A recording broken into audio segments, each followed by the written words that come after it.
And stocks in Asia slipped on Friday as investors remained wary and amid heightened tensions between the United States and China and uncertainty surrounding Brexit. Mainland Chinese markets were among the biggest losers in the region as the Shanghai Composite fell 2.49% to close at around 2,579 points, while the Shenzhen Composite declined by 3.657%. Hong Kong's Hang Seng Index also slipped 0.48% during its final hour of trade. South Korea's Kospi was lower by 0.6%. Australia's benchmark ASX 200 closed 0.44%. And in the U.S. stock index, futures pulled back ahead of Friday's open after market participants observed the Thanksgiving holiday on Thursday. However, Friday's session is scheduled to be abbreviated, with the New York Stock Exchange and Nasdaq both due to close early at 1 p.m. Eastern Time.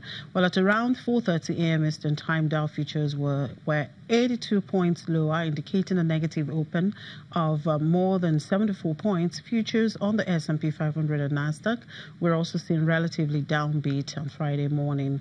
The latest batch of quarterly corporate earnings figures underscored ongoing worries among equities investors as heightened U.S.-Sino trade tensions and slowing global investment kept stock markets on the back foot under a brutal October. On the data front, investors are likely to closely monitor a flash reading of market services PMI data for November. That's around 9:45 a.m. Eastern Time. And away from the markets and back here, shares in MTN Group surged 4% on Friday, with traders attributing the rise to news that Nigeria's central bank is on the verge of reaching an agreement over an $8.1 billion dispute with the South African Telecoms Group. The stock rose as much as 4.1% before trimming gains to trade 2.14% higher at 87.6 rand. And South Africa plans to invest $1 billion in South Sudan's oil sector, including in the construction of a refinery. South Sudan's oil industry is dominated by Asian firms, including China National Petroleum Corporation, Malaysia's Petronas, and India's Oil and Gas Natural Gas Corporation. The South African Minister for Energy and his South Sudanese counterpart for petroleum signed a memorandum of understanding, which will also involve South Africa taking part in the exploration of several oil blocks. South Sudan exports its crude through another pipeline that goes to a port in neighboring Sudan to the north. The International Monetary Fund has approved the disbursement of $15.4 million to Malawi as part of a 3-year loan arrangement to assist the Southern African country's economic and financial reforms.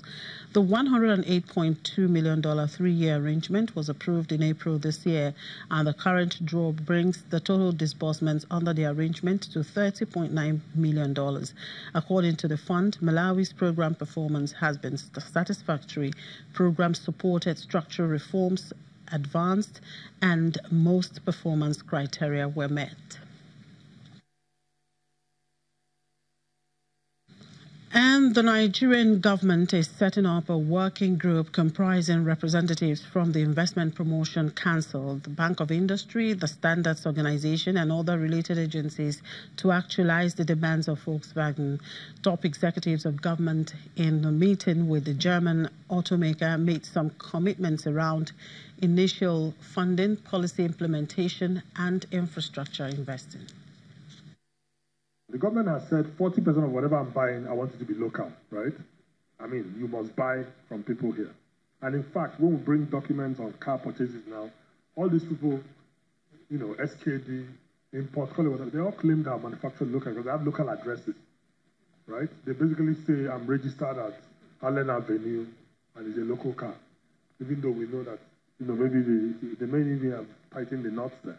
You know, so there's that level, which is policy level, right? The next level is basically where you are getting into a partnership with government. And remember, this is both federal and state and even local. What we think we can do here, you know, with Volkswagen and with the others, right, is, which is the third level that will link to the second, is where you are dealing with a specific supplier and product. In other words, you have to get to the level where the government is not making a theoretical purchase. You understand? They cannot demand 30,000 cars just in the air. Most of our loans in Bank of Industry are single digits. You know, either you are borrowing in dollars or in naira. Our loans don't exceed 10% per annum. So when you are doing your calculations, you know, you should factor in a bank like BOI that you are able to access money from at between 8 to 10%. That's in terms of cost. In terms of tenor, we can go up to 8 years. You know, so yes, there is financing available. You know, we are also looking, you know, at working with on the consumer plan in terms of automobile financing. You know, of course, we work with a lot of commercial banks. So what we normally do is to extend our credits through the commercial banks, and the same type of rates that we are giving you now are the same kind of rates we're going to give them also. You know, so in terms of consumer financing, yes, we'll be able to have money. Most of the cars, anyway, when you look at the valuation, most banks, you know, they fully provide for the cars within 3 years. We're also looking at working with potential power suppliers so that they will have maybe a gas, some type of gas relevant power source in Nnewi, or another type of power source. But we're right now in the process of working with all the relevant stakeholders in getting Nnewi off the ground. And then based on lessons that we learn from there, we can move on to Kaduna and Osogbo. We've also been in discussion with NACAM, a consortium of component manufacturers in South Africa. And they're interested in a place like Nnewi because they can come in and immediately start producing for the after-sales market. That'll make it even easier for them to transition into producing components for OEMs. So, like I mentioned, Nnewi is the one on the front burner, and we hope to get that off the ground in terms of the actual civil construction in January.